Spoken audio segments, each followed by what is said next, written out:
നിങ്ങൾ ഇപ്പോൾ ഈ കേട്ട ശബ്ദം ഇതൊരു ഹോളിവുഡ് സിനിമയുടേതല്ല. 1997 ശാസ്ത്രജ്ഞന്മാർ കടലിൽ നിന്നും, അതും വളരെ ആഴത്തിൽ നിന്ന് റെക്കോർഡ് ചെയ്ത ശബ്ദമാണ്.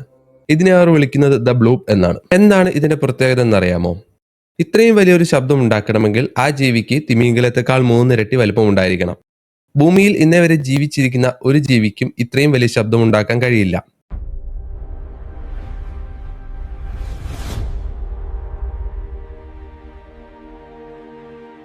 കഥ തുടങ്ങുന്നത് 1997 അമേരിക്കയുടെ നോവ മൈക്രോഫോണുകൾ സമുദ്രത്തിനടിയിൽ സ്ഥാപിക്കുന്നു. സോവിയറ്റ് യൂണിയന്റെ അന്തർവാഹിനികളെ കണ്ടുപിടിക്കുകയായിരുന്നു ആദ്യം ഇതിന്റെ ലക്ഷ്യം. എന്നാൽ വിചിത്രമായ മറ്റൊരു കാര്യമായിരുന്നു അതിൽ പതിഞ്ഞത്. ഏകദേശം 5000 കിലോമീറ്റർ ദൂരെ വെച്ചിരുന്ന മൈക്രോഫോണുകളിൽ വരെ ഈ ശബ്ദം റെക്കോർഡ് ചെയ്യപ്പെട്ടു. ഒന്ന് ആലോചിച്ച് നോക്കുക, 5000 കിലോമീറ്റർ വരെ ദൂരം ഈ ശബ്ദം കേൾക്കണമെങ്കിൽ അത് എത്ര ഭീകരമായിരിക്കും. ഒരു ജെറ്റ് വിമാനത്തെക്കാൾ ലൗഡായിരുന്നു അത് ശബ്ദം. ശാസ്ത്രജ്ഞന്മാർ ആശയക്കുഴപ്പത്തിലായി. ഇതൊരു ബോംബ് പൊട്ടിയതല്ല, ഇതൊരു അന്തർവാഹിനിയുടേതുമല്ല, ഇതൊരു ജീവിയുടേതിനുമായിരുന്നു സാമ്യം. അതോടെ പല തിയറികളും വന്നു തുടങ്ങി. സമുദ്രത്തിലെ ഏറ്റവും വലിയ ജീവി നീല തിമിംഗലമാണ്. പക്ഷെ അതിനു പോലും ഇത്രയും വലിയ ശബ്ദം ഉണ്ടാക്കാൻ കഴിയില്ല.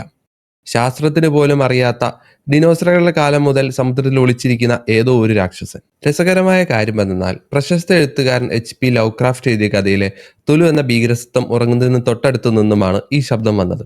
ഇതൊരു യാദൃച്ഛികതയാണോ? കടലിന്റെ 95% നമ്മൾ ഇപ്പോഴും കണ്ടിട്ടില്ല. അവിടെ എന്തൊക്കെ ഉണ്ടാകുമെന്ന് ആർക്കറിയാം? ഒരു പക്ഷേ മെഗലോഡോൺ ഇപ്പോഴും ജീവിച്ചിരിപ്പുണ്ടാവുമോ? വർഷങ്ങളോളം ഇതൊരു ഉത്തരം കിട്ടാത്ത ചോദ്യമായി അവശേഷിച്ചു.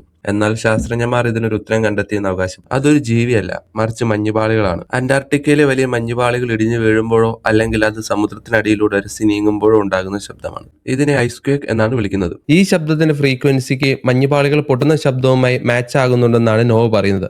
പക്ഷെ ഇപ്പോഴും ഇത് പലരും വിശ്വസിക്കുന്നില്ല. കാരണം ഈ ശബ്ദത്തിന് ഒരു ജീവിയുടെ സ്വരമുണ്ടായിരുന്നു. സർക്കാരുകൾ എന്തെങ്കിലും മറച്ചു വെക്കുകയാണോ? അതൊരു മഞ്ഞുമലയാണെന്ന് വിശ്വസിക്കാനാണ് നമുക്കിഷ്ടം. കാരണം അതൊരു ജീവിയാണെങ്കിൽ നമ്മുടെ കപ്പലുകളേക്കാൾ വലുതും നമ്മൾ ഇന്ന് വരെ കാണാത്തതുമായ ഒന്ന് ആ ഇരുട്ടിലുണ്ട്. ഈ ബ്ലൂപ്പ് ശബ്ദത്തെക്കുറിച്ച് എന്താണ് നിങ്ങളുടെ അഭിപ്രായം? കമന്റ് ചെയ്യുക. നാളെ നമ്മൾ പോകുന്നത് സമുദ്രത്തിലെ ഏറ്റവും ഒറ്റപ്പെട്ട സ്ഥലത്തേക്കാണ്. ഭൂമിയിലുള്ളവരെക്കാൾ കൂടുതൽ ബഹിരാകാശ സഞ്ചാരികൾ അടുത്തുള്ള സ്ഥലം. Point Nemo. This is Ivin Jose signing of.